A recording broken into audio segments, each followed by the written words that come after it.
A single mom was denied service for old clothes until the manager saw her military medal, but when her little girl whispers the words that no one expected, everything they thought they knew about family, sacrifice, and love is shattered. So what hidden truth will change all of their lives forever? Before we get into the story, comment below where in the world you are watching from today. Claire Thompson pulled her threadbare cardigan tighter around her shoulders as she waited outside Lily's elementary school. The autumn wind carried a chill that seemed to find every worn spot in her well-used clothing. But her heart warmed instantly when she spotted her daughter bouncing down the school steps, pigtails swinging with each skip. "Mommy!" Lily called out, waving her small hand frantically. Her backpack, decorated with faded ballet slippers, bounced against her back as she ran to her mother. Claire caught her daughter in a tight hug, breathing in the familiar scent of chalk dust and strawberry shampoo. "How was your day, sweetheart?" "Miss Jenkins says I'm getting really good at my piano piece for the recital." Lily beamed, her face glowing with pride as they began their walk home. "She says I might even get to play first." "That's wonderful, honey." Claire squeezed her daughter's hand, treasuring the warmth of those small fingers in hers. As they walked the familiar route home, past the discount grocery store and the second-hand shop where Claire bought most of their clothes, Lily's excitement bubbled over into worried questions. "Mommy?" Lily's voice grew softer. "Everyone else is getting new dresses for the recital." She kicked at a pebble on the sidewalk. "Jenny's mom bought her a pink one with sparkles, and Sarah's getting a blue one with ribbons." Claire's stomach tightened. She'd been dreading this conversation. "Oh, that sounds pretty. Could I?" Lily hesitated, her small face scrunched up with hope and uncertainty. "Could I maybe get a new dress too?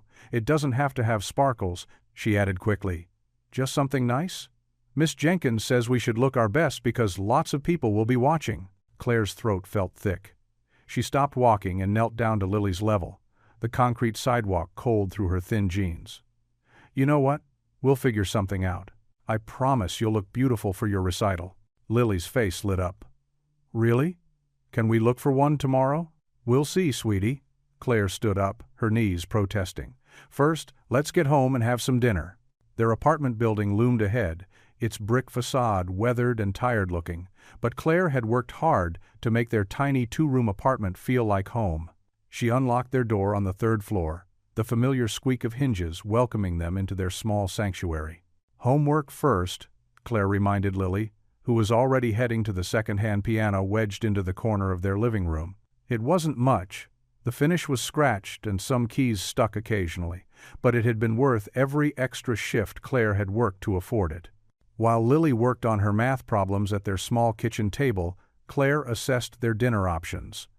The cabinet held a can of tomato soup and half a loaf of day-old bread from the discount bakery. She'd been stretching their food budget as far as possible, saving every spare penny for Lily's recital dress. "Soup okay for dinner, honey?" Claire asked, already knowing the answer. Lily never complained, even when they had the same meal several days in a row. "Can we make the bread into little squares like croutons?" Lily asked, looking up from her multiplication tables. "That makes it fancy." Claire's heart swelled with love for her daughter's ability to find joy in the simplest things. "Of course we can. Want to help me cut them?" They worked together, Lily carefully cutting the bread into mostly even squares, while Claire heated the soup. The kitchen filled with warmth and the rich smell of tomatoes, making their modest meal feel more substantial than it was. After dinner, Claire sent Lily to take her bath while she cleaned up. Once the dishes were done, she pulled out her worn leather wallet and emptied its contents onto the kitchen table. Coins clattered against the scratched wood, quarters, dimes, nickels saved from tips at her waitressing job, pennies found in the laundry room. She counted them carefully, making neat stacks. Then she pulled out the coffee can from the highest kitchen shelf where she kept their emergency fund.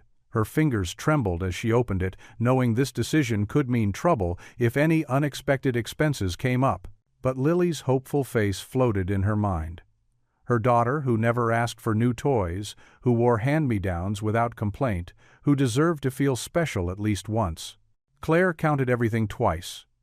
Between her tips, the emergency fund, and what she'd managed to save from her last paycheck, She might just have enough for a simple dress from that boutique downtown.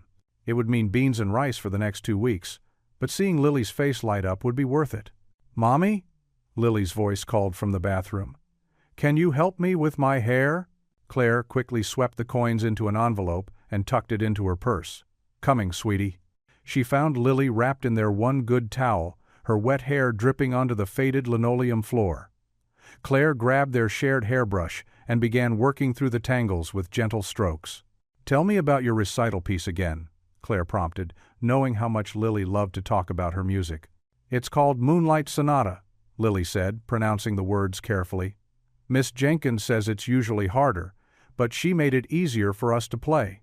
"It sounds like stars twinkling, Mommy." Claire helped Lily into her worn but clean pajamas, covered with faded ballet slippers that matched her backpack. They went through their nighttime routine, brushing teeth, getting a drink of water, and finally settling into Lily's narrow bed. "Time for prayers?" Claire asked, sitting on the edge of the mattress. The springs creaked under her weight. Lily nodded, folding her small hands together. "Dear God, thank you for Mommy, and for Miss Jenkins, and for helping me learn my recital piece. Please help me not to mess up when I play it."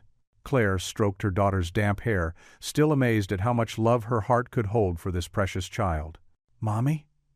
Lily's voice was barely a whisper now, heavy with approaching sleep. "Will Daddy see me dance from heaven?" The question caught Claire off guard, like a punch to the heart. She swallowed hard against the sudden tightness in her throat, blinking rapidly to hold back tears. "Yes, sweetheart," she managed to say, her voice steady despite the ache in her chest. "Daddy will definitely see you dance from heaven." She continued stroking Lily's hair, watching as her daughter's eyes grew heavy with sleep. Morning sunlight streamed through the boutique's pristine windows, casting elegant shadows across racks of expensive clothing. Claire Thompson hesitated at the entrance, her worn shoes feeling out of place on the polished marble floor.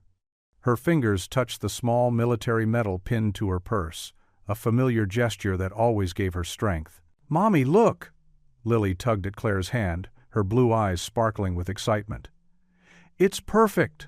Claire followed her daughter's pointing finger to a simple white dress with a satin sash. The price tag made her stomach clench, but she forced a smile. "It is beautiful, sweetheart."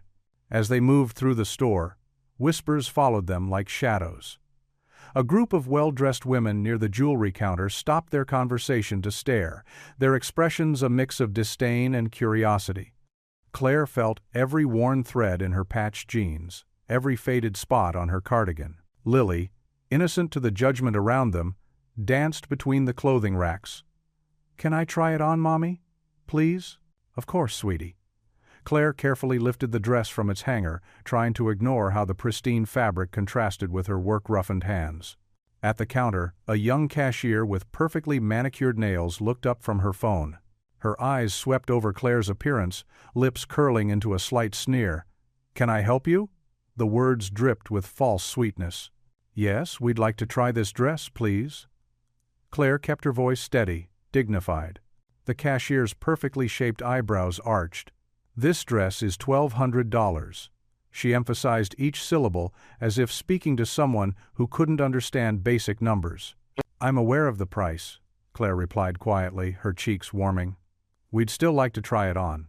More customers had gathered nearby, pretending to browse while watching the scene unfold. Lily pressed closer to Claire's side, her earlier excitement dimming. The cashier's smile turned cruel. "Look," she said loudly enough for everyone to hear.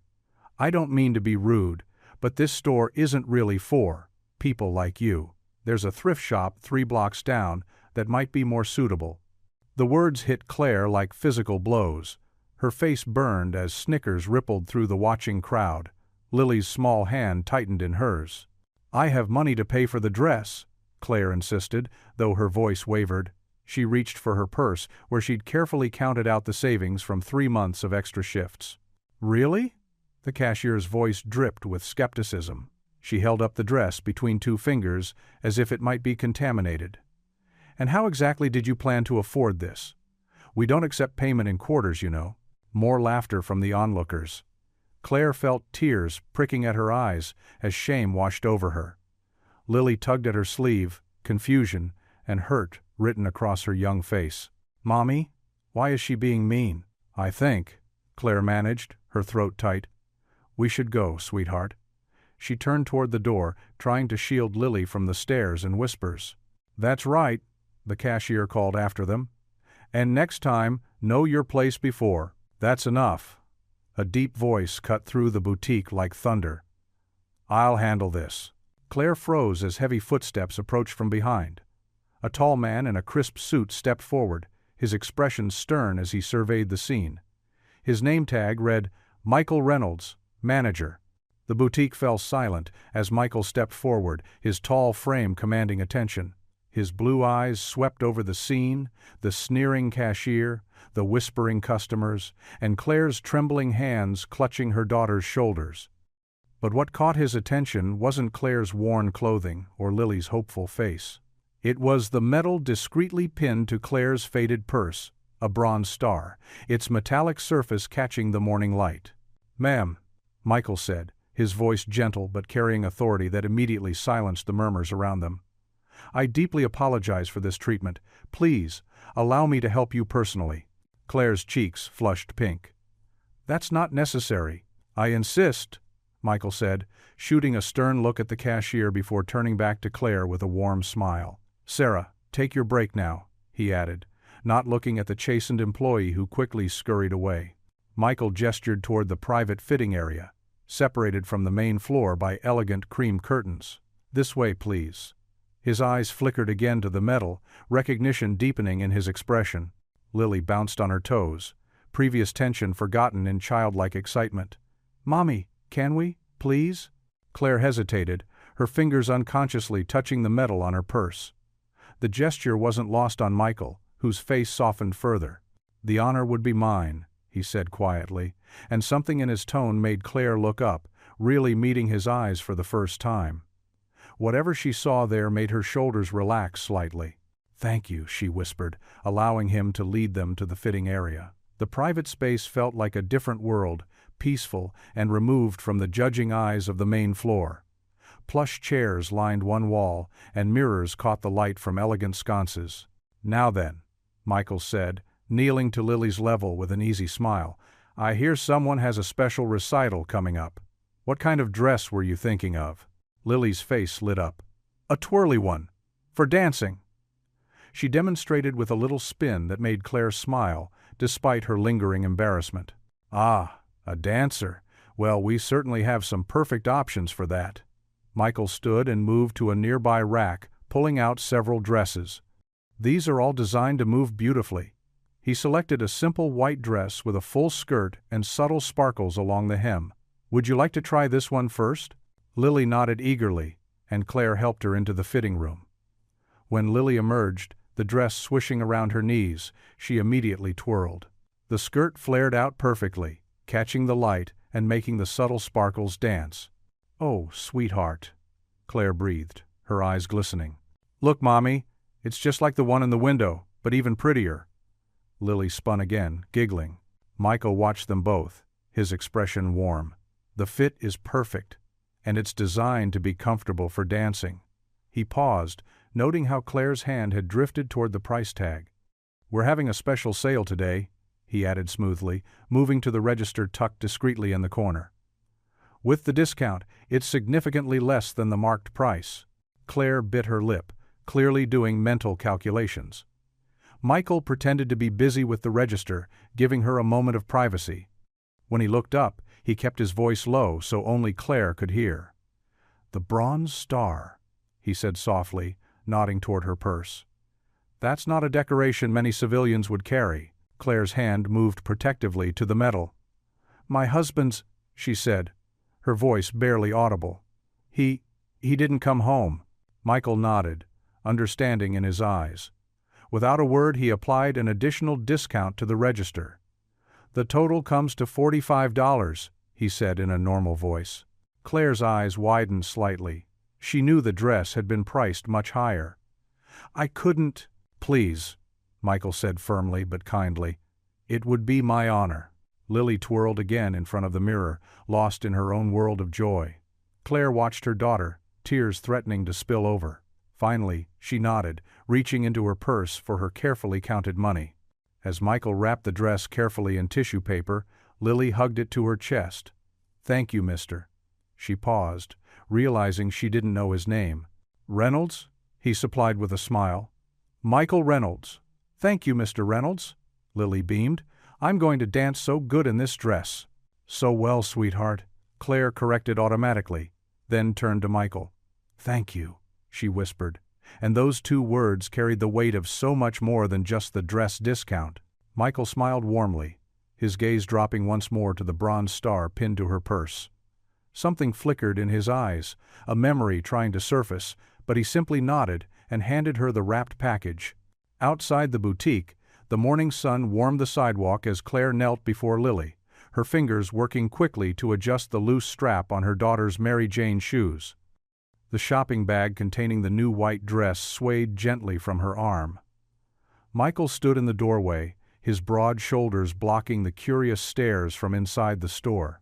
"Really, I can't thank you enough," Claire said softly, keeping her eyes focused on Lily's shoes. Her cheeks still burned from the earlier humiliation, but Michael's kindness had restored a small measure of her dignity. "Please, it was my pleasure," Michael replied, his voice gentle. "Every little girl deserves to feel special for her recital." He smiled down at Lily, who beamed back at him with unguarded joy. The bustling street around them continued its morning rhythm. Cars passing, shoppers walking by with their bags, the scent of fresh coffee wafting from the cafe next door. But in that moment, something shifted in the air between them. "You remind me of someone," Lily said suddenly, tilting her head as she looked up at Michael. Her small face scrunched in concentration, trying to place a memory she couldn't quite grasp. Claire finished with the shoe strap and stood, brushing dust from her worn jeans. "Lily, sweetheart, we should get going." "Is it because I look like the picture?" Michael asked kindly, assuming Lily had seen military photos of him with her father. But Lily shook her head, her pigtails swaying. "No, it's because Mommy says you're my daddy." The words fell like stones into still water. Claire's hands froze mid-motion. Michael's easy smile vanished. Even the street noise seemed to dim around them. Claire's face drained of color. "Lily, I never—" she started, but her voice cracked. The shopping bag slipped from her arm, catching at her elbow. Michael stood absolutely still, his mind racing back through years of memories, stolen moments with Claire before she married his best friend, nights of shared secrets and whispered promises, the day she told him goodbye. The timing. Could it be possible? Lily looked between them, confusion clouding her innocent features. "But Mommy, you did. You look at his picture sometimes and cry. The one in the blue box under your bed." Claire's hands trembled as she grabbed Lily's shoulder. "Baby, we need to go. Now." Her voice was tight with panic, eyes refusing to meet Michael's searching gaze. Passers-by moved around them on the sidewalk, oblivious to the earthquake of revelation that had just shaken their small group. Through the boutique windows, curious employees had gathered, drawn by the tension radiating from the scene.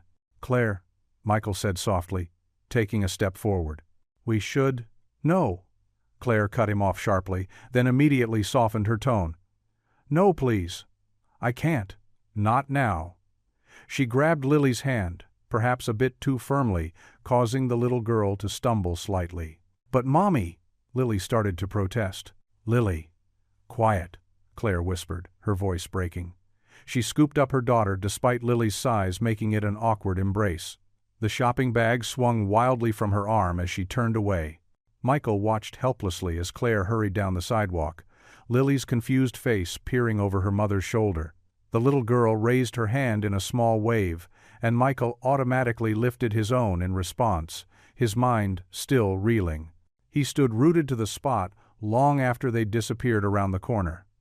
The bronze star medal on Claire's purse, his friend's medal, now carried a weight he'd never imagined.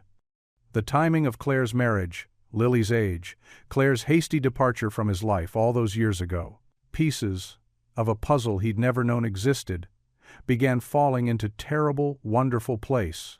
Through the boutique windows, he could hear the whispers starting, could feel the stares of his employees. But Michael remained motionless, staring down the empty sidewalk where Claire and Lily had vanished. His heart pounded against his ribs as memories flooded back. Claire's laugh in the summer twilight, the way she'd curl into his side when they watched movies, the tears in her eyes the day she told him she was marrying his best friend. The medal, the timing, the little girl with his eyes. Michael's hands clenched at his sides as the full impact of Lily's innocent words crashed over him. The boutique door chimed behind him as someone stepped out, probably coming to ask if he was all right. But he couldn't move, couldn't tear his gaze from the corner where his past, and possibly his future, had just disappeared. The door to Michael's apartment clicked shut behind him, the sound echoing in the empty space. He didn't bother turning on the main lights, letting the soft glow from the street lamps filter through his windows.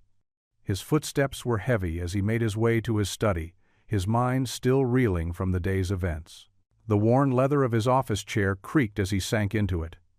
On his desk, beneath a stack of store inventory reports, lay a wooden frame he hadn't touched in months. Michael's hands trembled slightly as he pulled it out, brushing off a thin layer of dust with his sleeve. The photograph inside showed a group of soldiers, their desert camouflage stark against the Afghan mountains behind them. His eyes found himself, first, younger, standing tall with a confident smile. And there, right next to him, was Daniel Thompson, his arm thrown casually over Michael's shoulders, both of them looking invincible in their youth. "God, Danny," Michael whispered, running his thumb over the glass. The memory of that day felt sharp enough to cut. His gaze drifted to the small box of mementos in his bottom drawer. With careful movements, he pulled it out and began laying items on his desk, dog tags, letters, and photographs from his deployment days. Each item carried the weight of memories he'd tried to keep buried. One photo in particular made his breath catch. Claire, 8 years younger. Her smile radiant as she stood between him and Daniel at a base picnic. She wore a yellow sundress that day, her hair caught in the breeze. Michael remembered taking that picture just weeks before everything changed. The memories flooded back. Impossible to stop now. Those stolen moments with Claire before deployment. Quiet conversations under starlit skies. Shared dreams whispered between them, the way her hand felt in his. They'd been so young, so certain their love could withstand anything. But then came the orders. The deployment looming ahead had seemed like a test of their relationship. Michael remembered the night he'd told her to wait for him, promising to return. But Claire, scared of losing him to war, had pulled away. Within months, she'd married Daniel instead. Steady, reliable Daniel who had a stateside position. Michael's fingers traced the edge of the frame. "I should have fought harder for her, Danny," he murmured to his friend's image. "Should have made her believe in us." The guilt that followed was familiar. How could he think such thoughts about his best friend's wife? Daniel, who'd later volunteered for combat duty, who'd died protecting his unit. Daniel, who'd loved Claire completely and raised Lily as his own. Lily. Her innocent words from earlier echoed in his mind. "Mommy says you're my daddy." Michael's hand shook as he set down the frame. The timing. Could it be possible? He and Claire had been together just once more, a moment of weakness right before he shipped out. She'd come to say goodbye, and their old feelings had overwhelmed their better judgment. 2 months later, she'd married Daniel. He pulled out his phone, opening the calculator app. His fingers moved mechanically as he counted backward from Lily's birth date. The numbers aligned perfectly with that last night together. The realization hit him like a physical blow. He stumbled to his feet, pacing the small room. The boutique encounter replayed in his mind. Lily's delicate features, her way of scrunching her nose when she smiled, just like him. 7 years, he whispered into the darkness. 7 years of not knowing. Questions tumbled through his mind. Had Claire known all along? Was this why she'd chosen Daniel? To protect their child from the uncertainty of loving a deployed soldier? Did Daniel know? The medals on his wall caught the dim light, reminding him of the one Claire carried today. Daniel's Bronze Star. Awarded posthumously for the sacrifice that saved 3 members of his unit. Michael's throat tightened. How many times had he wished he could have been there that day to save his friend? Back at his desk, Michael picked up the frame again. Daniel's face looked back at him, forever young, forever his brother in arms. The weight of possibility pressed down on his chest. If Lily was his daughter, what did that mean for Daniel's memory? For Claire? For the life they'd built? "I never meant to hurt you," Michael told the photograph softly. "Neither of us did." He thought of Lily spinning in her new dress today, her joy so pure and unrestrained. He thought of Claire's strength, raising their daughter alone, carrying both love and grief with such grace. The urge to protect them both, to make up for lost time, surged through him. Running his hands over his face, Michael leaned back in his chair. The night seemed to press in around him, full of questions without answers. Everything he thought he knew about the past 7 years had shifted, leaving him unsteady. His eyes returned to Daniel's face in the photograph. They'd made a pact once, young and idealistic, to always have each other's backs. Even now, Michael felt the weight of that promise. "Danny," he whispered to the quiet room, his voice rough with emotion, "what if she's mine?" The photograph offered no answers. But as Michael carefully set it down on his desk, he knew he couldn't walk away from this. Whatever the truth might be, he owed it to all of them. To Claire, to Lily, and to Daniel's memory, to find out. The autumn breeze rustled through the schoolyard as Claire knelt to straighten Lily's backpack. Her daughter's eyes sparkled with excitement about her upcoming dance practice, chattering about the new dress they'd bought yesterday. "And remember, sweetie, Mrs. Martinez will pick you up today, since Mommy has work," Claire reminded her, tucking a loose strand of hair behind Lily's ear. "Okay, Mommy." Lily hugged her tightly before skipping toward the school entrance, her ponytail bouncing with each step. Claire watched until Lily disappeared through the double doors, then turned to leave and froze. Michael stood near the school gate, hands in his pockets, his expression gentle but determined. Her heart jumped to her throat. "Claire," he said softly, taking a step forward. "Please, we need to talk." She gripped her purse strap tighter. "Michael, I can't. I have work." "Just coffee," he insisted, his voice carrying the same steady calm she remembered from years ago. "That's all I'm asking." Claire glanced at her watch, her mind racing through excuses. But the weight of yesterday's revelation pressed down on her. And she knew they couldn't avoid this conversation forever. 30 minutes, she conceded finally. "That's all I can spare." They walked in tense silence to a small cafe 2 blocks away. The morning rush had passed, leaving the place quiet except for the gentle hum of coffee machines and soft background music. They chose a corner table, away from the few other customers. The waitress brought their orders: black coffee for Michael, vanilla latte for Claire, just as she used to drink it years ago, she noticed with a pang. Michael remembered. "About what Lily said yesterday," Claire began, her fingers nervously tracing the rim of her cup. "Is she mine?" Michael's question was direct, but gentle. Claire's eyes welled with tears she refused to let fall. "She sees you as a father figure. Children her age, they make up stories." "Claire." Michael's hand moved as if to reach for hers, then stopped. "That's not what I asked." The coffee between them steamed, creating a momentary barrier. Claire took a shaky breath. "Do you remember that summer? Before the deployment?" Michael's jaw tightened. "Every day. We were so young," Claire whispered. "So sure we had all the time in the world. Then Daniel proposed, and you were both shipping out and I." Her voice cracked. "I had to make a choice." "You chose him," Michael said quietly. There was no accusation in his voice, just old pain. "He was stable, responsible. You were wild, ambitious, always chasing the next adventure. I was scared, Michael, scared. And," she swallowed hard, "and pregnant." The word hung between them like smoke. Michael's hands clenched around his coffee cup. "Why didn't you tell me?" His voice was hoarse. "I didn't know at first. By the time I figured it out, Daniel had proposed. He was so excited about starting a family, so certain about our future together." Claire's fingers trembled as she lifted her cup. "I convinced myself it was the right choice, that it would give the baby the most stable life." "Daniel never knew?" Claire shook her head. He assumed Lily was early. She was small enough that the dates weren't questioned. He loved her so much, Michael. He was such a good father for the time he had with her. I would have stepped up, Michael said quietly. You know that, do I? Claire's eyes met his. The Michael I knew back then lived for the next mission, the next deployment. Would you really have been ready to settle down, to be a father? We'll never know now, will we? There was an edge of bitterness in his voice that made Claire flinch. Lily has such an active imagination, Claire said quickly, retreating to safer ground. She's been asking about her father more lately, especially since the recital's coming up. When she saw you being kind to us at the store, in her mind, she just created this story. Michael set his coffee down firmly. Whether or not Lily is mine, she deserves the truth, and so do we. Claire's hands trembled as she stirred her coffee, watching the liquid swirl into a tiny whirlpool. All the carefully constructed walls she'd built over the years were crumbling, and she didn't know how to stop it.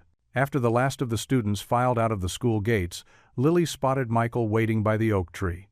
Her face lit up with recognition, and she waved enthusiastically, her backpack bouncing against her small frame as she hurried over. "Hi, Mr. Michael." Her smile revealed a missing front tooth. Michael's heart squeezed at the sight. He hadn't expected such a warm welcome after yesterday's revelation at the boutique.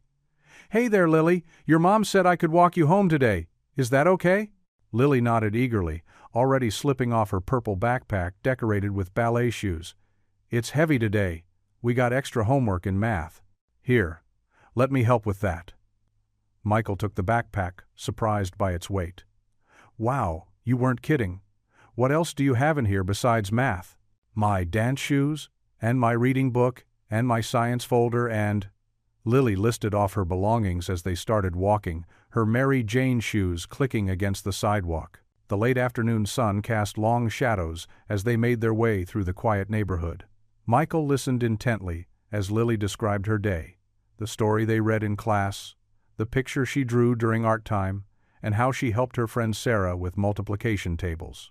"And then in music class, we learned a new song about butterflies," Lily continued, skipping alongside him. "Want to hear it?"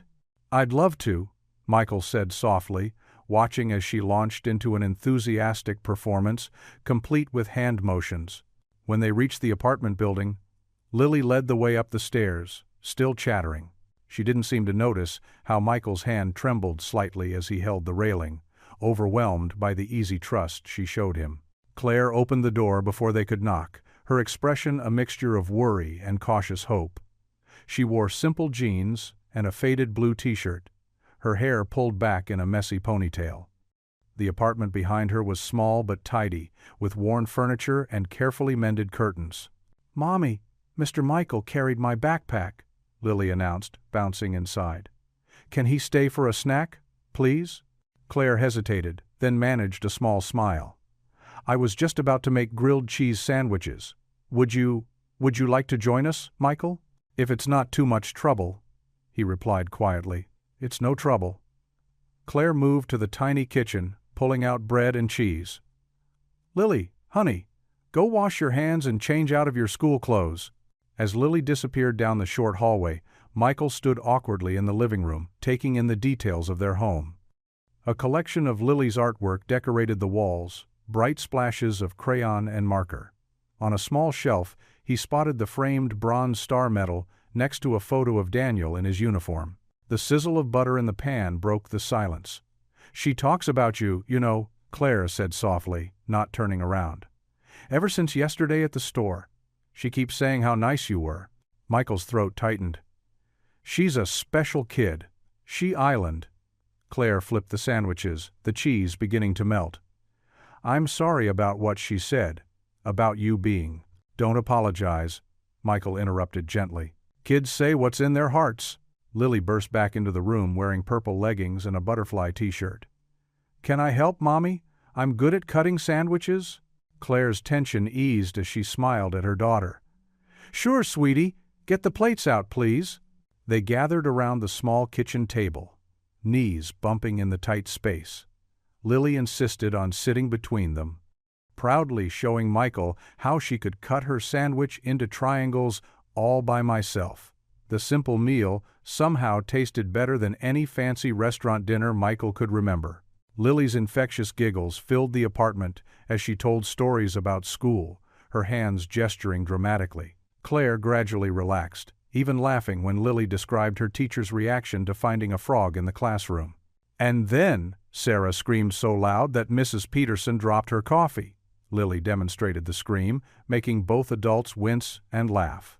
"Indoor voice, honey," Claire reminded her, but she was smiling. Michael watched them together, seeing how Claire's eyes softened whenever she looked at her daughter, how Lily unconsciously leaned into her mother's touch. The love between them was almost tangible, filling the small space with warmth. They lingered over empty plates, the conversation flowing more easily now. Claire shared stories about Lily's early dance classes, and Michael told them about his childhood dog who used to steal socks. The afternoon light grew golden, casting a gentle glow through the worn curtains. Finally, Michael glanced at his watch. "I should probably head out. Thank you for the sandwich, Claire. It was delicious." "You're welcome." Claire began gathering the plates, her movements less tense than before. Lily jumped up from her chair. "Wait, I want to show you my dance costume first." She darted to her room before anyone could respond. "She's excited about the recital," Claire explained, a hint of pride in her voice. "It's all she talks about lately." "She'll do great," Michael said with conviction. "She's got her mother's determination." Claire paused at the sink, her back to him. "Thank you," she whispered, "for being kind to her, for everything." Before Michael could respond, Lily returned with a sparkly purple leotard. "See? I'm going to be a star," she twirled, holding the costume against herself. "You certainly are," Michael agreed, his voice rough with emotion. As he headed for the door, Lily suddenly rushed forward and wrapped her arms around his waist. The hug caught him off guard, and he had to steady himself against the doorframe. "I like you," she whispered, squeezing him tight. Michael swallowed hard, fighting back the surge of emotion that threatened to overwhelm him. His hand trembled as he gently patted her back, unable to form words past the lump in his throat. The Saturday morning sun cast long shadows across the cracked pavement of Claire's apartment complex parking lot. She turned the key in the ignition for the third time, but her old Honda only responded with a weak clicking sound. Frustration tightened her chest as she glanced at her watch. They were already running late for Lily's dance practice. "Come on, please," Claire whispered, patting the worn steering wheel. The car remained stubbornly silent. Lily sat in the passenger seat, her pink dance bag clutched close. "Maybe it's just sleepy, Mommy?" Claire managed a small smile at her daughter's innocent suggestion. "I think it's more than that, sweetheart." She closed her eyes, mentally calculating how much a mechanic would cost. Money she didn't have. A gentle tap on her window made her jump. Michael stood there, concern etched on his face. He wore casual weekend clothes, a faded blue t-shirt, and jeans. "Car trouble?" he asked as Claire rolled down the window. "It's nothing," Claire said quickly, her pride making her cheeks warm. "We'll figure it out." "Mr. Michael," Lily called out cheerfully, "are you going to be a hero again?" Michael's eyes crinkled at the corners as he smiled. "Well, I can take a look if your mom doesn't mind." He glanced at Claire, waiting for permission. Claire hesitated, then nodded. They didn't have many options. Michael rolled up his sleeves, revealing strong forearms marked with a few old scars, reminders of his military service. He popped the hood and leaned in, his movements confident and purposeful. Lily scrambled out of the car to watch, her dance bag forgotten. "What are you doing?" she asked, standing on tiptoe to peer at the engine. "Well, Miss Lily," Michael said, his voice warm with affection, "first we need to figure out what's making your car sick." He pointed to different parts of the engine, explaining in simple terms that had Lily nodding seriously. Claire stood back, watching them. The morning light caught the silver strands in Michael's dark hair as he worked, reminding her that they weren't the same young people they'd once been. He'd grown more solid, more grounded. "Aha," Michael said after a few minutes. "Found the problem. Your battery connections are corroded." He pulled a few tools from his truck, which was parked nearby. "Lucky for you, this is an easy fix." As he worked, Lily peppered him with questions. "Are you magic? Can you fix anything? Did you learn this in the army like Daddy? Each innocent question made Claire's heart twist, but Michael answered patiently, never showing discomfort at the mentions of Daniel. 20 minutes later, the car rumbled to life. "My hero!" Lily cheered, clapping her hands. "Thank you," Claire said softly. "What do I owe you?" Michael wiped his hands on a rag and shook his head. "Nothing. Just glad I could help." That was the beginning. Over the next few weeks, Michael seemed to appear whenever something needed fixing. A leaky faucet that had been driving Claire crazy for months was repaired one afternoon. The squeaky front door stopped its constant complaining. Even the temperamental refrigerator began running more quietly after Michael spent an hour with it. He started bringing groceries too, nothing flashy, just practical items that always seemed to appear when supplies were running low. Claire tried to protest, but Michael would just say, "Considerate payment for letting me spend time with Lily." The evening visits became routine. Michael would arrive after dinner, often with a new book for Lily. On nights when Claire worked late at her second job, he'd help Lily with her homework and read her bedtime stories. One particularly exhausting Thursday, Claire returned home to find Michael sitting on the floor by Lily's bed, reading The Velveteen Rabbit. Lily was curled up under her pink blanket, her eyes heavy with sleep, but she fought to stay awake for each word. "Real isn't how you are made," said the skin horse. "It's a thing that happens to you," Michael read softly, his voice gentle and steady. Claire leaned against the doorframe, her work uniform still on, her feet aching from hours of waiting tables. But something about the scene before her made the exhaustion fade a little. Michael finished the story and carefully closed the book. Lily's eyes had finally closed, her breathing deep and even. He tucked the blanket more securely around her shoulders and quietly stood up. In the living room, Claire watched as Michael gathered his things. "Thank you," she said, "for everything." He smiled, that warm, steady smile that made her remember too much. "Get some rest, Claire. You're working too hard." After he left, Claire stood in Lily's doorway again, watching her daughter sleep. The room still held echoes of Michael's voice, the way he'd changed his tone for different characters, the gentle way he'd explained words Lily didn't know.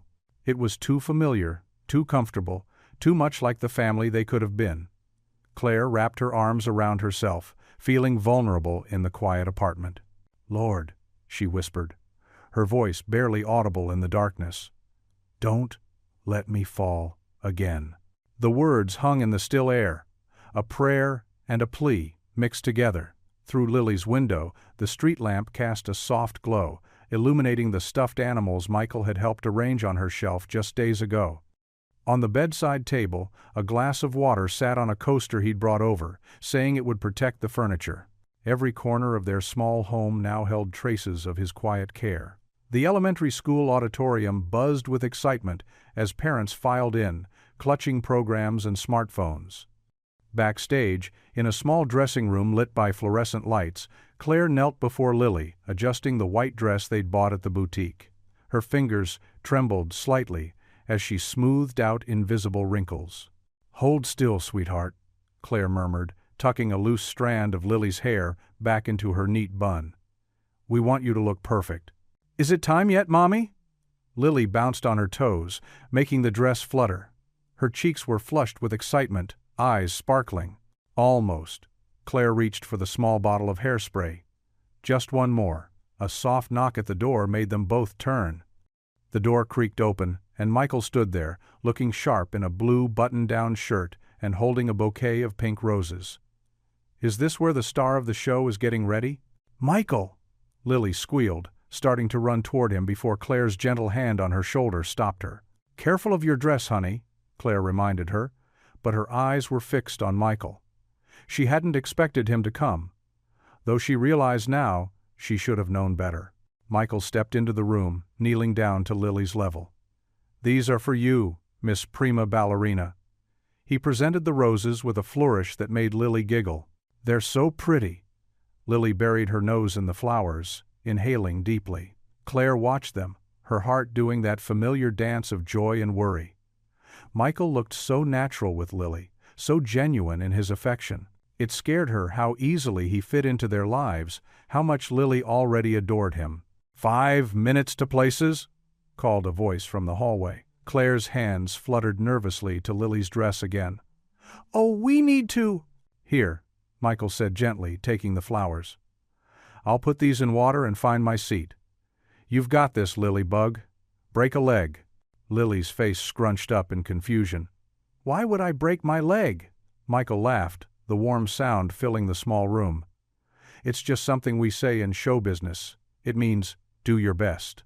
After he left, Claire finished the final touches on Lily's costume. Her daughter's excitement was contagious, but beneath it, Claire felt the weight of the moment. This was Lily's first real performance, and she wanted everything to be perfect for her little girl. "Ready?" Claire asked, standing back to take in the full effect. Lily nodded eagerly, her smile bright enough to light up the whole room.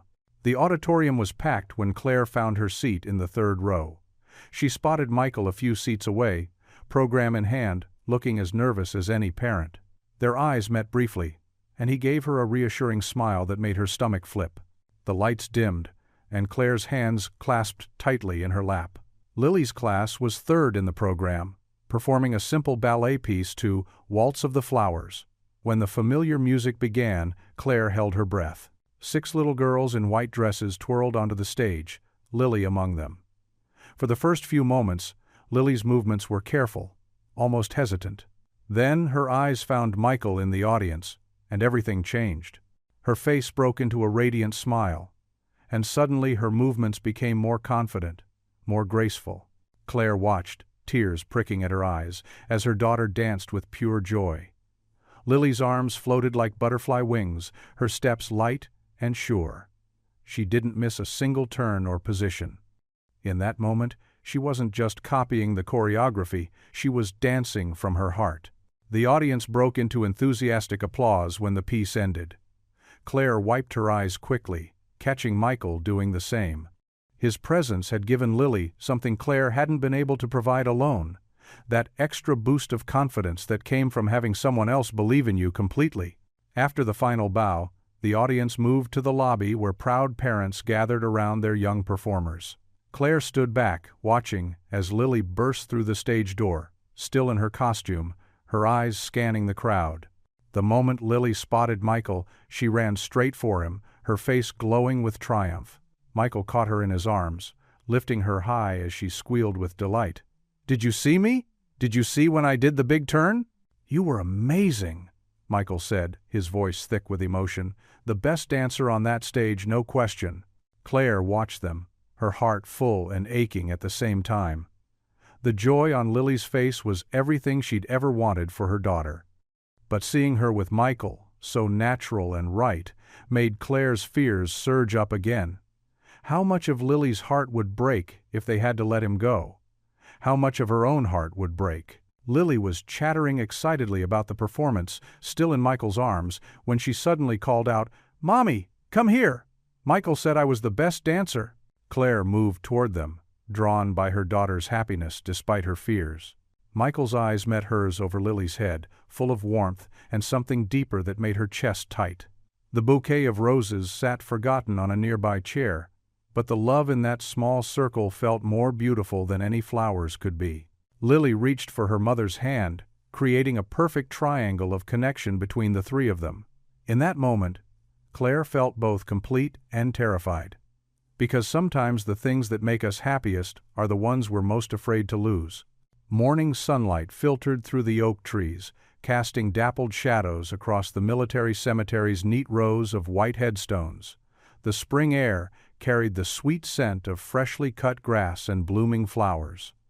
Claire held Lily's small hand as they walked the familiar path to Daniel's grave, their footsteps crunching softly on the gravel. Lily skipped ahead occasionally, her pigtails bouncing, to place tiny wildflowers she'd picked on various headstones. "Mommy, look! This soldier has the same birthday as me," she called out, pointing to a marker. "That's nice, sweetheart," Claire replied softly, her throat tight. She clutched a small bouquet of white roses, Daniel's favorite, in her other hand. They rounded a corner, and Claire's heart skipped when she saw Michael already standing at Daniel's grave. He wore civilian clothes, but his military bearing was unmistakable. He turned at their approach, and his eyes met Claire's with gentle understanding. "I hope it's okay that I came," he said quietly. Claire nodded, unable to speak for a moment. Lily broke free and ran to him, wrapping her arms around his legs. "Hi, Michael. We brought Daddy flowers." Michael smiled down at her, ruffling her hair. "That's wonderful, sweetheart." He reached up and removed his military cap, placing it carefully on the corner of Daniel's headstone. The gesture, so simple yet profound, brought tears to Claire's eyes. The white marble headstone gleamed in the morning light. "Daniel James Thompson, Sergeant First Class, Bronze Star with Valor, beloved husband and father." Claire knelt to arrange the roses, her fingers tracing the engraved letters. Lily settled cross-legged in front of the stone, chattering away as she often did. "Daddy, I had my recital last night. I danced really good, and Michael came to watch me. He brought me flowers, just like the ones Mommy brings you." Claire's hands trembled as she straightened. Michael stood slightly behind her, a solid, steady presence. The weight of unspoken words hung heavy between them. "Lily, sweetie," Claire said gently, "would you pick some more wildflowers for Daddy? Just over there where we can see you?" "Okay, Mommy." Lily bounced up and headed toward a patch of colorful blooms within sight. Claire wrapped her arms around herself, watching her daughter. "I come here every week," she said quietly. "Sometimes I talk to him, tell him about Lily, about—" She swallowed hard. "About everything." Michael moved to stand beside her. "He was the best of us," he said. "Brave, honorable, kind. That's why I chose him," Claire whispered, and the words seemed to break something loose inside her. "I chose him because he was safe, because he was good, because I thought—" She wiped at her eyes. "I was so young and scared, Michael. When I found out I was pregnant, I panicked. Daniel had already proposed, and he was so steady, so sure. And you. You were wild, passionate, heading off to war with something to prove. Claire." Michael's voice was rough with emotion. "I convinced myself I was doing the right thing," she continued. "Daniel was so happy when I accepted, so excited about the baby. He never questioned, never doubted." Her voice broke. "And then he died believing Lily was his, believing I'd always been faithful, and now I stand here every week feeling like the worst kind of traitor." Lily's clear voice carried across the cemetery as she sang a little song to herself, picking flowers. Michael turned to face Claire fully. "Listen to me," he said firmly but gently. "You did what you thought was best at the time. We were all young, all making choices we barely understood. But I lied," Claire whispered. "To both of you, to Lily. What will people think? What will they say about me? About her?" "They'll say you're an amazing mother who sacrificed everything for her daughter," Michael replied. "They'll say you're strong and brave and deserving of happiness." He paused, then added softly, "I don't resent you, Claire. How could I? The only thing I regret is all the time I've missed." Claire looked up at him through tears, feeling the familiar tug of war in her heart, loyalty to Daniel's memory battling against the warmth of Michael's presence, the guilt of the past wrestling with the possibility of future joy. Lily came running back, her hands full of colorful wildflowers. "Look what I found, Mommy. Can we put them with Daddy's roses?" Claire wiped her eyes quickly and managed a smile. "Of course, baby. That would be perfect." She watched as Lily carefully arranged her flowers beside the roses, humming softly to herself. Michael's hand brushed Claire's briefly, a touch so light it might have been imagined, but it sent warmth spreading through her chest. She stood there between the two men who had shaped her life, one in peaceful rest beneath the marble stone, the other warm and alive beside her, while their daughter decorated the grave with innocent joy, unaware of the weight of history swirling around her. The community hall buzzed with activity as volunteers hung red, white, and blue bunting from the rafters. Michael directed the setup from the center of the room, his calm voice carrying authority as he checked items off his clipboard. His neat dress shirt and pressed slacks showed how seriously he took this evening. "The podium goes center stage, Pete," he called out to a volunteer. "And make sure those flags are properly displayed." He glanced at his watch, anxiety creeping into his usually steady demeanor. Claire and Lily would arrive soon. It had taken 3 separate conversations to convince Claire to come. "It's just a simple Veterans Appreciation Night," he'd told her, downplaying his plans. "The community should know about Daniel's sacrifice." She'd finally agreed, though reluctance shadowed her eyes. The double doors opened, letting in a shaft of evening light. Claire stood there, wearing a modest blue dress she'd borrowed from her neighbor. She'd pulled her hair back with a silver clip, and even applied a touch of makeup. Lily bounced beside her in the white dress from the boutique, her face glowing with excitement. "Michael!" Lily broke free from her mother's grasp and ran to him. He caught her in a warm hug, careful not to wrinkle her dress. "Hey, sweetheart." He smiled at Claire over Lily's head. "You both look beautiful." Claire's cheeks flushed. "The hall looks amazing," she said softly, taking in the decorations. "I had no idea it would be this big. Wait till you see everyone who's coming." Michael gestured to the rows of chairs already filling with people. The whole town wanted to show their support. Claire's eyes widened as she recognized faces. The boutique staff, including the apologetic cashier who'd once turned her away.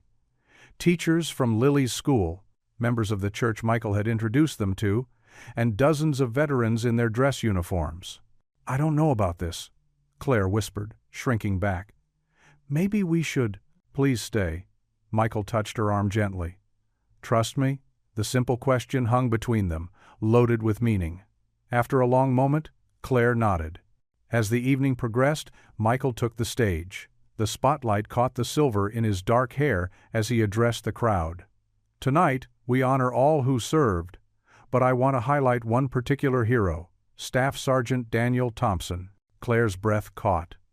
Michael's voice carried through the hushed room as he spoke of Daniel's courage, his sacrifice, and the family he left behind. His widow, Claire Thompson, raises their daughter Lily with the same strength and dignity that marked Daniel's service. Phones lifted to capture the moment as Michael called Claire and Lily forward. Claire's legs trembled as she walked up the steps, but Lily's excited grip on her hand steadied her. "Lily," Michael knelt to her level, holding a beautifully framed bronze star, the same medal Claire had carried in her purse. "This belonged to your father. He earned it protecting others. Now it's yours to keep, so you'll always remember his bravery." Lily's small fingers traced the glass reverently. "It's so pretty," she whispered. Michael stood, addressing the crowd again. "To honor Daniel's memory, I'm establishing the Daniel Thompson Memorial Scholarship. Each year it will help a child of a fallen service member pursue their dreams, just as Daniel would have wanted for Lily." The applause started slowly, then swelled to fill the hall. Claire pressed a hand to her mouth, tears spilling down her cheeks. She saw respect and compassion in the faces around her, not the judgment she'd grown used to. Michael turned to her, his eyes gentle. "Daniel's sacrifice matters. Your struggles matter. You're not alone anymore, Claire." The words broke something open inside her. Claire stepped forward and wrapped her arms around Michael, crying openly against his shoulder. His arms came around her, strong and steady, as Lily hugged them both. For the first time since Daniel's death, Claire felt the weight of hiding, of proving herself, of facing the world alone, lift from her shoulders. Here, surrounded by community, held by Michael, with Lily secure between them, she finally felt truly seen. The applause continued, but Claire barely heard it. In this moment, she wasn't just the widow in worn clothes or the struggling single mom. She was Claire Thompson, loved and honored, holding her daughter and the man who'd helped them find their way back to belonging. Claire sat at her small kitchen table, sorting through the day's mail while Lily worked on her homework. Bills, advertisements, and then her heart stopped. An official envelope from Veterans Affairs bore their stern logo in the corner.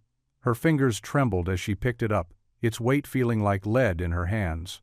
"Mommy, what's 4 times 6?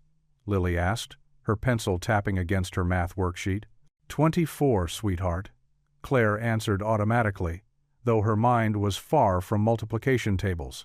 She slipped the envelope into her pocket, not wanting Lily to see her reaction. "Why don't you take a little break? Have a snack?" Lily bounced up from her chair, pigtails swinging. "Can I have apple slices?" "Of course." Claire forced a smile, moving to the kitchen counter. As she cut the apple, her thoughts raced. The letter couldn't be good news. VA letters never were. Her knife slipped, nearly catching her finger. "Careful, Mommy," Lily said, watching with wide eyes. Claire placed the apple slices on Lily's favorite blue plate. "Here you go, baby. I need to make a phone call, okay? Stay here and finish your snack." In her bedroom, Claire's hands shook so badly she could hardly open the envelope. The official letterhead swam before her eyes as she read, Dependent Benefits Review. The words blurred together until one phrase jumped out. DNA testing required to verify paternity for continued benefits. Her chest tightened. The small bedroom suddenly felt airless. They wanted proof of Lily's parentage. Of course they did, it was standard procedure. But now, after all these years, with Michael back in their lives, Claire grabbed her phone, dialing Michael's number before she could lose her nerve. It rang 3 times before his warm voice answered. "Claire? Everything okay? Can you come over?" Her voice cracked. "I need to show you something. It's important." There was a pause, then rustling papers. "I'll be there in 15 minutes. Those 15 minutes stretched like hours. Claire paced her bedroom, the letter clutched in her hand, while Lily's cheerful humming drifted in from the kitchen. Sweet, innocent Lily, who had no idea how complicated adult lives could become. The knock at the door made Claire jump. She hurried to answer it, finding Michael still in his work clothes, concern etched on his face. "Lily? Honey?" Claire called. "Keep working on your homework. Mr. Michael and I need to talk privately for a minute." "Hi, Mr. Michael." Lily waved from the kitchen table, now back at her math. Michael followed Claire to the small living room, where she handed him the letter with trembling fingers. He read it slowly, his jaw tightening with each line. "They want," Claire's voice was barely above a whisper, "they want proof of paternity, for the benefits." Michael looked up from the letter, his expression grave.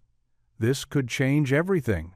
"The whole town will talk," Claire said, wrapping her arms around herself. "People already whisper about me, about being a widow, about struggling to make ends meet. If they find out about us, about the timing." She sank onto the worn couch. Michael sat beside her, careful to keep some distance between them. "Claire, look at me." He waited until she met his eyes. "We face this together, whatever the results show. But your reputation at the store, in the community." Claire's voice caught. "And Lily, oh God, what if she finds out? What if she feels rejected? What if—" "Hey!" Michael's voice was firm but gentle. "One step at a time. We'll figure this out." From the kitchen came the sound of Lily singing to herself as she worked, oblivious to the weight of the moment happening just rooms away. The simple melody of "Twinkle, Twinkle, Little Star" drifted through the apartment. "She's so happy right now," Claire whispered. "She's finally feeling settled, having you around. The way she lights up when you visit." She pressed her fingers to her eyes, fighting tears. Michael leaned forward, elbows on his knees. "Nothing changes how I feel about her. Or you." He paused, choosing his words carefully. "Whether that test shows I'm her biological father or not, I'm here. I'm not walking away." Claire stood suddenly, pacing the small space. "But what about Daniel? His memory? His sacrifice?" Her voice cracked. "I wore his ring. I took his name. I raised his—" She stopped, the word catching in her throat. "Daniel was my best friend," Michael said quietly. "He died a hero. Nothing changes that either." They sat in heavy silence, broken only by Lily's distant humming and the tick of the wall clock. Finally, Claire pulled the envelope from her pocket again, staring at it as if it might burst into flames. "When do they need an answer?" Michael asked. 30 days. Claire's voice was barely audible. "They included the testing forms. We just have to." She couldn't finish the sentence. Michael stood, straightening his shirt. "We don't have to decide everything tonight.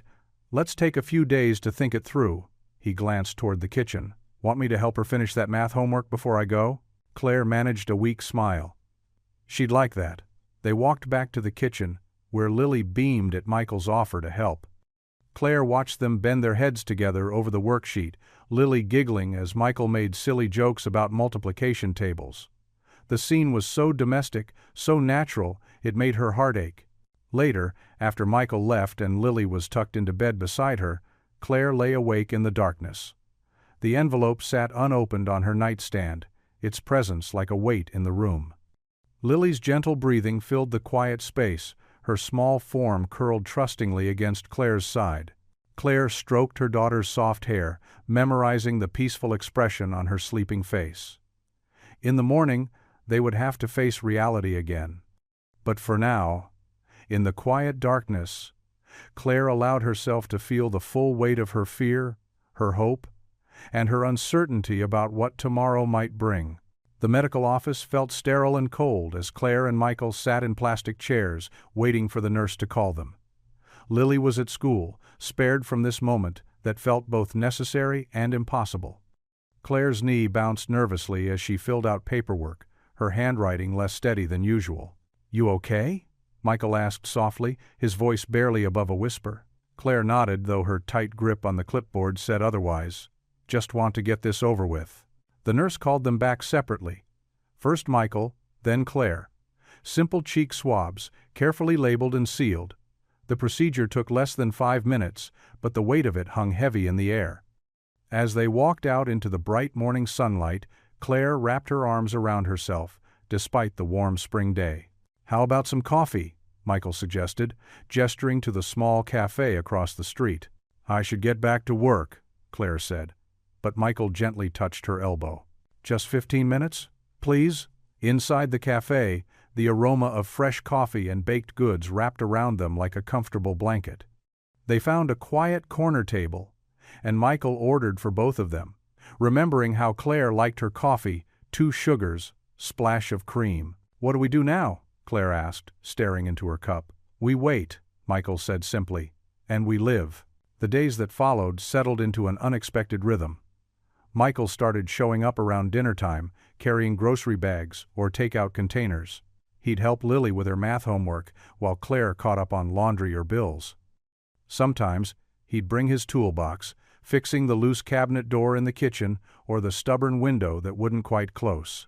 One evening, Claire came home from her shift at the diner to find Michael and Lily on the floor of the living room, surrounded by craft supplies. They were making a science project, a solar system mobile, with painted styrofoam balls and string. "Look, Mommy!"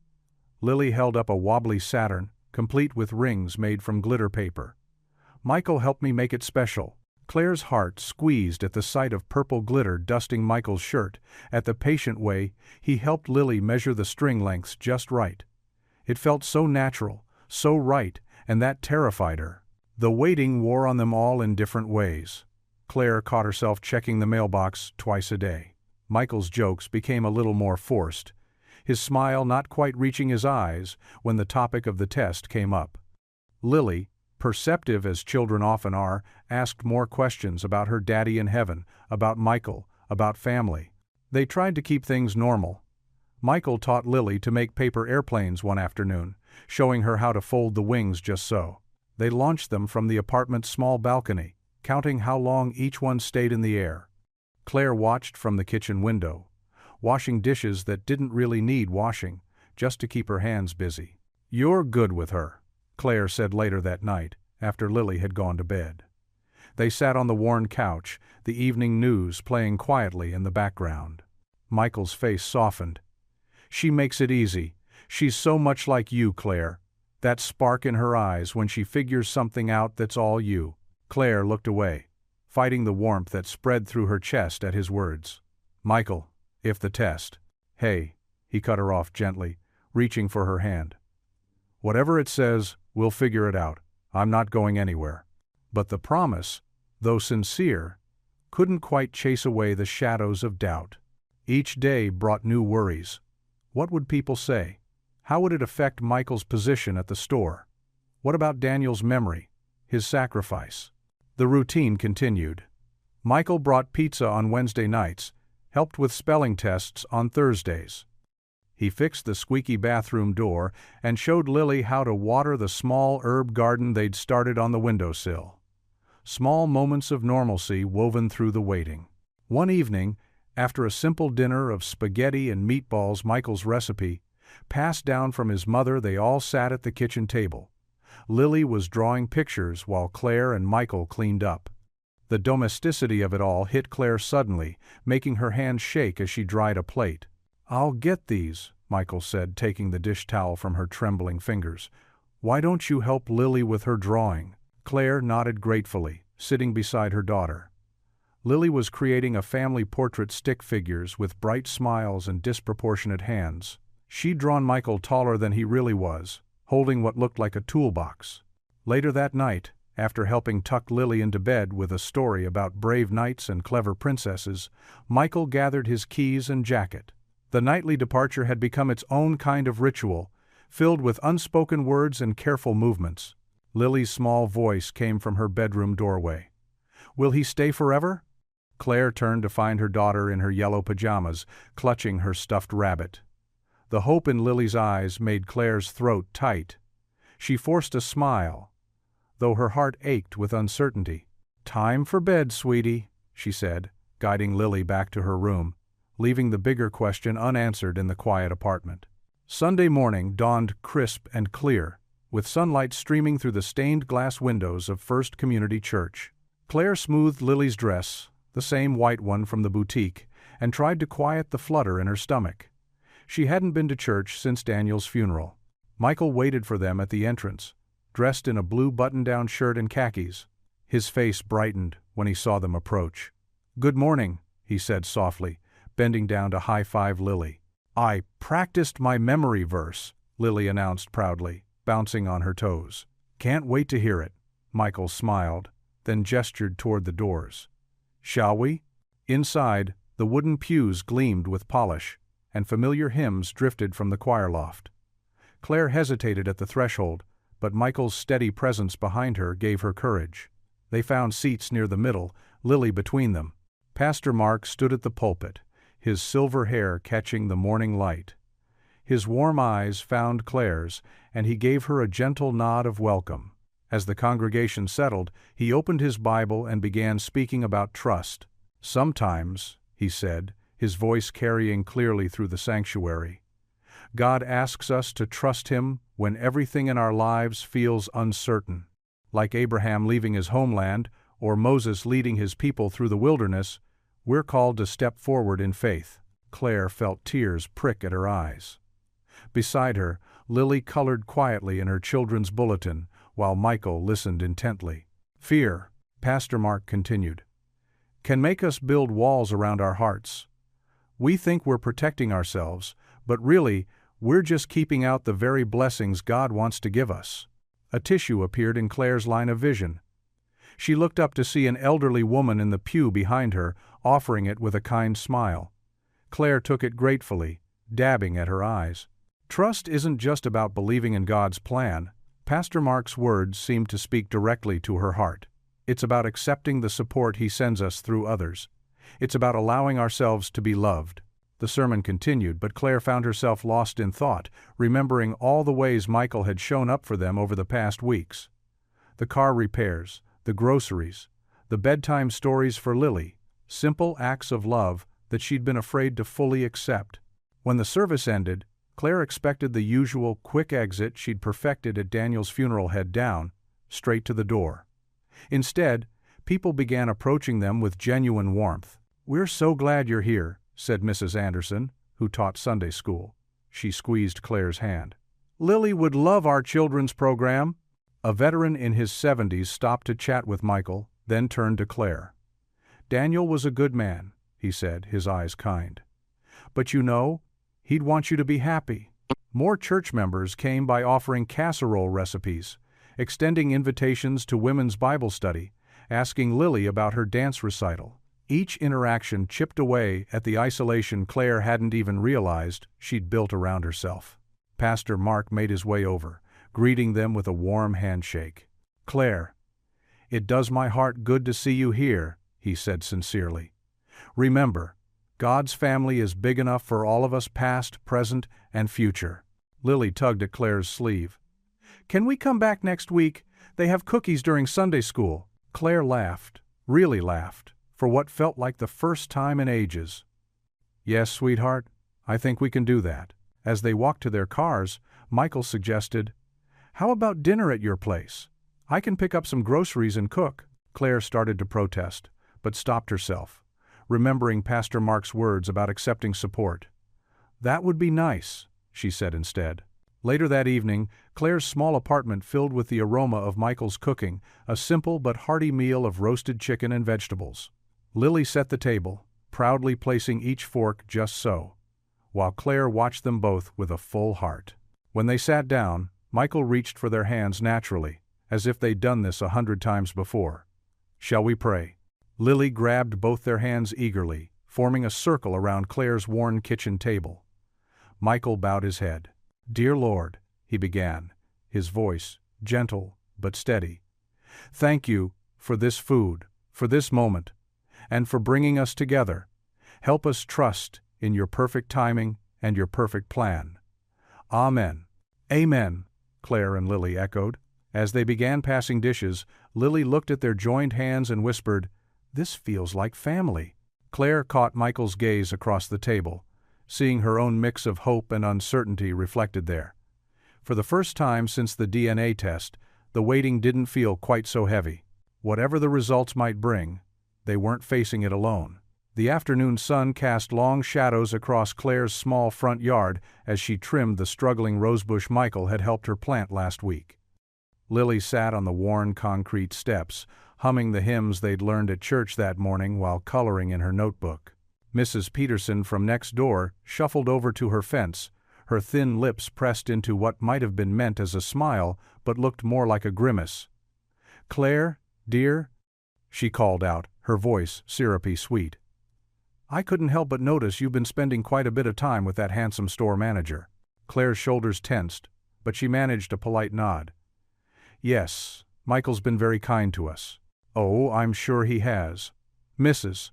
Peterson's eyes narrowed. "Though some of us were wondering, isn't it a bit soon after Daniel?" And, with all those questions about little Lily's father, Claire's pruning shears froze mid-snip. Her chest tightened as she realized what the neighbor was implying. "Barbara down at the grocery store mentioned something interesting," Mrs. Peterson continued, leaning further over the fence. "Said she remembered you and this Michael fellow being quite close before you married Daniel. Quite close indeed." Heat crept up Claire's neck. She glanced at Lily, thankfully still absorbed in her coloring. And now, with all this talk about DNA testing, Mrs. Peterson's voice dropped to a stage whisper that seemed to echo through the neighborhood. "Well, people are starting to do the math, if you know what I mean." Claire's hands began to shake.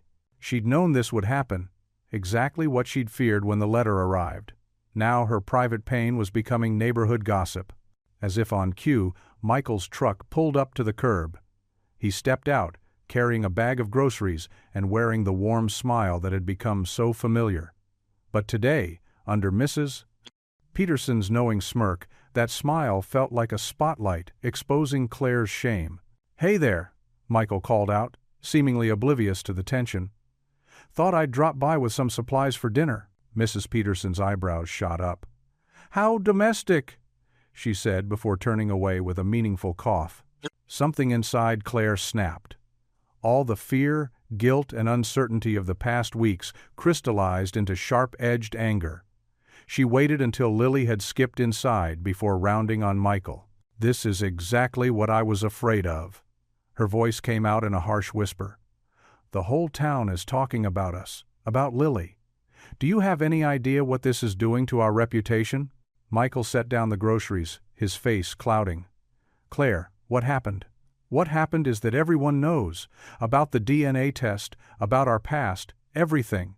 And it's all because you couldn't just leave well enough alone." "I never meant—" "No, you never meant to," Claire cut him off, her words tumbling out faster now. "You never meant to make people whisper about whether I was unfaithful to Daniel. You never meant to have them questioning whether I've been lying about Lily's father all these years. But that's exactly what's happening." Michael took a step toward her, reaching out. "We can handle this together. Let me—" "No." Claire backed away, wrapping her arms around herself. "I can't do this. I can't have people looking at Lily like she's some kind of scandal. I can't have them questioning everything about Daniel, about our marriage." Her voice broke. "Maybe it would be better if you just stayed away for a while." The hurt that flashed across Michael's face made her stomach lurch, but she forced herself to continue. "This was a mistake. Getting close again. Letting you into our lives. I should have known better." Michael stood very still, his hands hanging helplessly at his sides. When he spoke, his voice was quiet but steady. "I understand you're scared, Claire, but pushing me away won't stop the rumors. It won't change the truth, whatever that turns out to be. Please," Claire whispered, "just go." He looked at her for a long moment, then nodded once. Without another word, he got back in his truck and drove away, leaving the groceries sitting on the sidewalk like an accusation. Claire waited until his truck disappeared around the corner before she allowed herself to move. She grabbed the bag of groceries and hurried inside, ignoring Mrs. Peterson's satisfied expression. Lily looked up from her coloring book. "Where's Michael?" He had to go, sweetie. Why don't you keep coloring while I start dinner?" In the kitchen, Claire's hands shook as she unpacked the groceries Michael had brought. Pasta, sauce, fresh vegetables. Everything they would have needed for the family dinner he'd planned to cook. At the bottom of the bag was a small container of ice cream, Lily's favorite. The sight of that simple dessert, chosen with such care, broke something in Claire's chest. She sank into a kitchen chair and pulled Daniel's photograph from its place of honor on the windowsill. Her late husband's smile looked back at her, frozen in time, while outside the window, Michael's freshly planted rosebush swayed in the evening breeze. Hot tears splashed onto the glass as Claire clutched the frame to her chest. How had everything gotten so complicated? She'd thought she was protecting Lily, protecting Daniel's memory, but now she felt more lost than ever. "I don't know what to do," she whispered to Daniel's image. "I don't know how to keep our family safe anymore." The photograph offered no answers, and Claire's tears fell harder as she sat alone in her kitchen, caught between the ghost of her past love and the very real fear of what tomorrow might bring. Claire's hands trembled as she stared at the plain white envelope on her kitchen table. The Veterans Affairs logo glared back at her, holding answers that could change everything. Outside, the late afternoon sun cast long shadows through the worn curtains, painting patterns across the envelope's crisp surface. Lily sat at the other end of the table, her crayons scattered around her latest masterpiece. She hummed softly, oblivious to the weight of the moment, her small feet swinging back and forth beneath her chair. The sound of her contentment made Claire's heart ache. A gentle knock at the door made Claire jump. She knew who it was. Michael had promised to be here when the results arrived. Still, she hesitated before calling out, "Come in." Michael entered quietly, his work shirt slightly rumpled from a long day at the store. His eyes immediately found the envelope, and Claire watched his throat work as he swallowed hard. Despite their recent argument, despite the rumors swirling through town, he had come, just as he promised he would. "Hi, Mr. Michael," Lily chirped, looking up from her drawing with a bright smile. "Want to see my picture? It's our family." Claire's breath caught at the innocent words. Michael's eyes met hers across the room, sharing a moment of understanding. This wasn't just about DNA or legal benefits anymore. This was about a little girl's heart. "I'd love to see it, sweetheart," Michael said, his voice gentle. "But first, your mom and I need to look at something important. Is that okay?" Lily nodded, returning to her coloring while Michael pulled out the chair next to Claire. The wooden legs scraped against the linoleum floor, the sound unnaturally loud in the tense atmosphere. "Have you?" Michael gestured to the envelope. Claire shook her head. "I couldn't. Not alone." Michael's hand found hers under the table, warm and steady. It reminded her of that day in the boutique, when he'd first shown her kindness. How far they'd come since then, how much had changed. "Whatever it says," Michael whispered, "we'll face it together." Claire's fingers shook as she reached for the envelope. The paper crinkled loudly as she worked it open, careful not to tear anything important. She pulled out the formal letter inside, the medical terminology swimming before her eyes. Before she could unfold it completely, Michael stood up suddenly. His chair scraped back, drawing Lily's attention from her artwork. "Wait," he said, his voice thick with emotion. "Before we look at this, there's something I need to say." He crossed to Lily's side of the table, kneeling down beside her chair so they were eye to eye. Claire watched, her heart in her throat, as Michael gently took Lily's small hands in his. "Lily," he said, his voice steady despite the tears Claire could see gathering in his eyes. "You know this paper we're about to read? It's going to tell us something about family." Lily nodded solemnly, her crayon forgotten. "Is it about why you and Mommy have been sad?" Michael smiled, though Claire could see how it trembled at the edges. "Sort of, but I want you to know something very important first." He squeezed her tiny hands. "No matter what this paper says, you are my daughter, in my heart, and I will never leave you."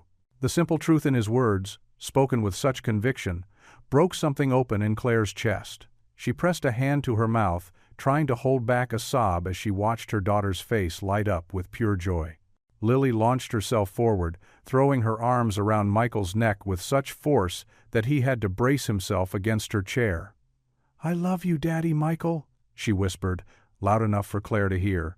Michael's arms wrapped around Lily's small frame, holding her close as if she were the most precious thing in the world. His eyes met Claire's over their daughter's shoulder, and she saw in them everything she'd been afraid to hope for: love, commitment, and the promise of a future together. The envelope crinkled in Claire's hands as she finally unfolded the letter completely. Her eyes scanned the medical jargon, searching for the answer that would change their lives forever. Michael stood beside Lily, his arms still wrapped protectively around her small shoulders, both watching Claire with held breath. Claire's voice cracked as she found the line she was looking for. The words blurred through her tears, but their meaning was crystal clear. "Michael, she's yours. The DNA confirms it. Lily is your daughter." The kitchen fell silent except for the gentle ticking of the wall clock and the distant sound of birds outside. Michael's face transformed through a cascade of emotions: shock, joy, relief, and finally, pure love. His legs seemed to give out, and he dropped to his knees beside Lily again. "Daddy Michael?" Lily's small voice quivered with concern. "Are you crying?" He was. Tears rolled freely down his cheeks as he gathered Lily into his arms, lifting her up as if she weighed nothing at all.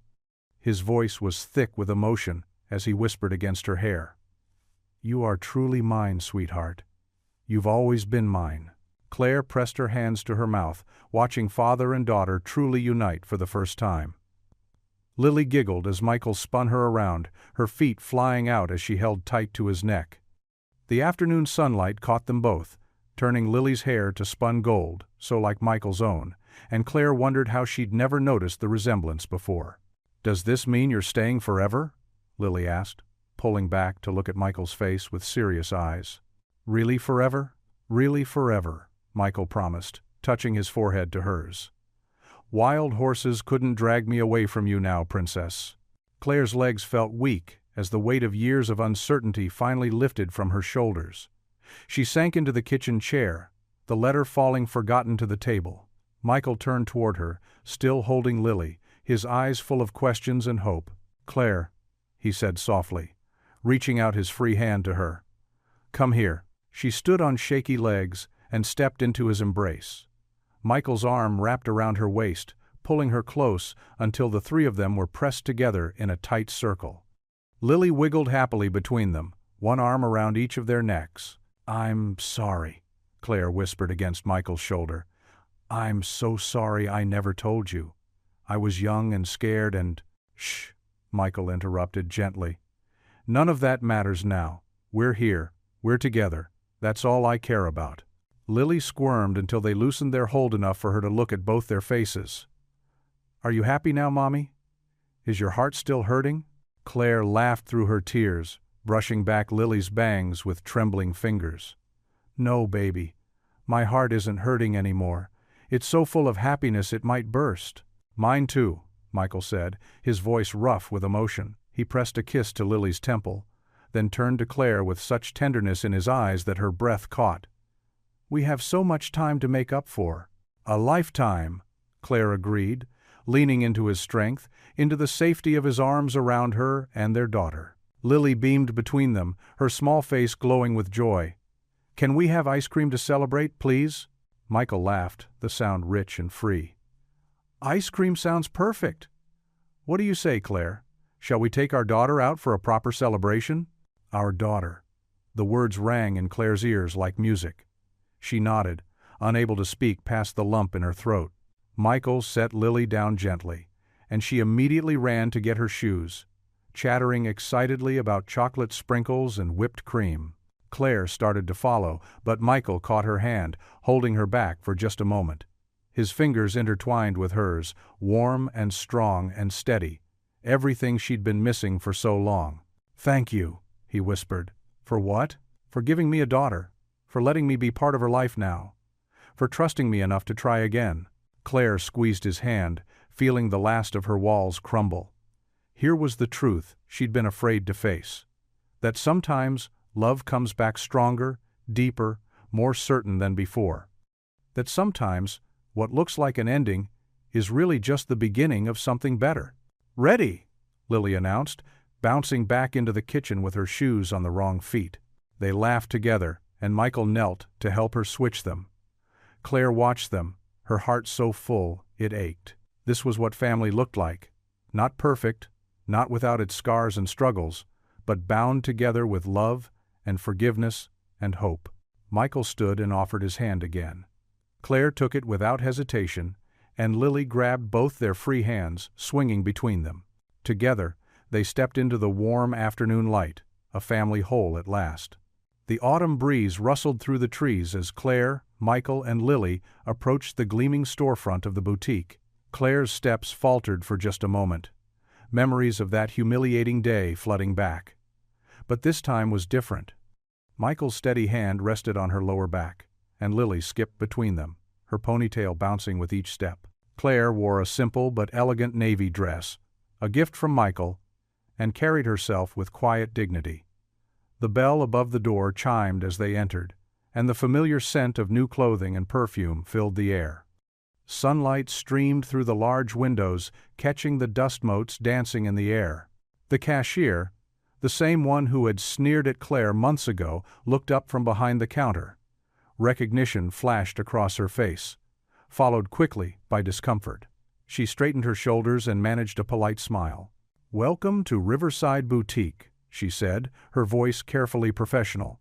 "Please let me know if you need any assistance." Claire nodded, keeping her head high. "Thank you," she replied simply. Lily tugged at Michael's hand. "Daddy, can I show you the sparkly dresses?" Her voice carried through the store, clear and happy. Michael's face lit up at the word daddy. He still wasn't used to it, but each time sent warmth spreading through his chest. "Lead the way, princess." They moved through the racks together, Lily's excitement infectious as she pulled out dress after dress. Claire watched them, her heart full. Michael held up a pink sequin number against himself, making exaggerated poses until Lily dissolved into giggles. "What do you think?" he asked, striking another ridiculous pose. "Is this my color?" "Daddy, that's for girls." Lily laughed so hard she had to lean against a rack of clothes. Other customers smiled at their joy, some nodding in recognition at Michael. He'd become well known in the community since the Veterans Appreciation Night. Claire noticed the cashier watching them, her earlier disdain replaced by something that looked almost like shame. They took their time, selecting several outfits for Lily's upcoming school year. Michael insisted on choosing something special for Claire too, a soft cashmere sweater in deep purple that made her eyes shine. When Claire protested the price, he quietly reminded her that they were a family now, sharing everything. At the counter, the cashier handled their purchases with careful attention. Her hands trembled slightly as she folded each item, wrapping them in tissue paper with precise movements. When she reached for the sweater, she paused. "This," she cleared her throat. "This will look lovely on you, Mrs. Thompson." Claire saw the effort it took for the young woman to meet her eyes. "Thank you," she said softly. The moment stretched between them, acknowledgement of past wrongs, and perhaps the beginning of forgiveness. Michael stepped forward to pay, his arms settling naturally around Claire's waist. Lily pressed against Claire's side, playing with the ribbon on one of their shopping bags. They looked like any other family, Claire realized. Not because of their clothes or their ability to shop in an upscale boutique, but because of the love that bound them together. As they gathered their bags to leave, the cashier called out, "Please come again." This time, her smile was genuine. Outside, the late afternoon sun painted everything in golden light. They walked to their car, Michael's SUV now, since Claire's old car had finally given up the ghost, and loaded their purchases in the trunk.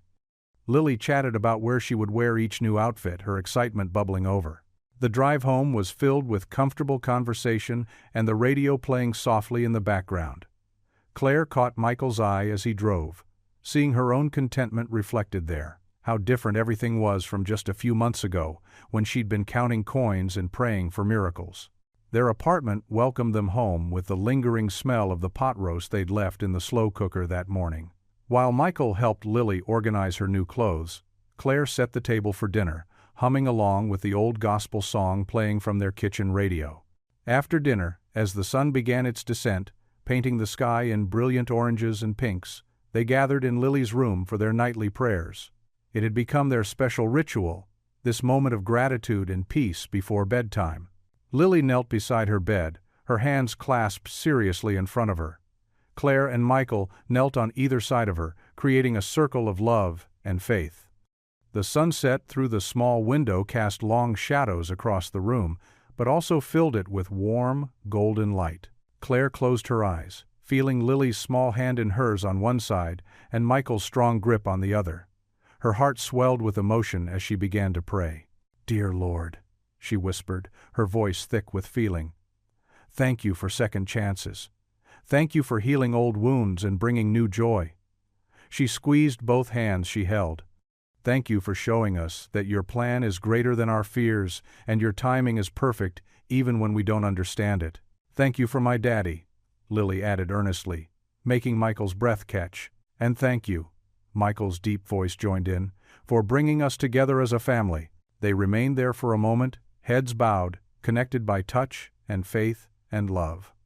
Through the window, the sunset painted the sky in magnificent colors, as if nature itself was celebrating with them. The soft glow filled Lily's small room, wrapping them in its warmth, a beautiful reminder of God's grace and the promise of tomorrow. Claire opened her eyes to see tears glistening on Michael's cheeks, matching her own.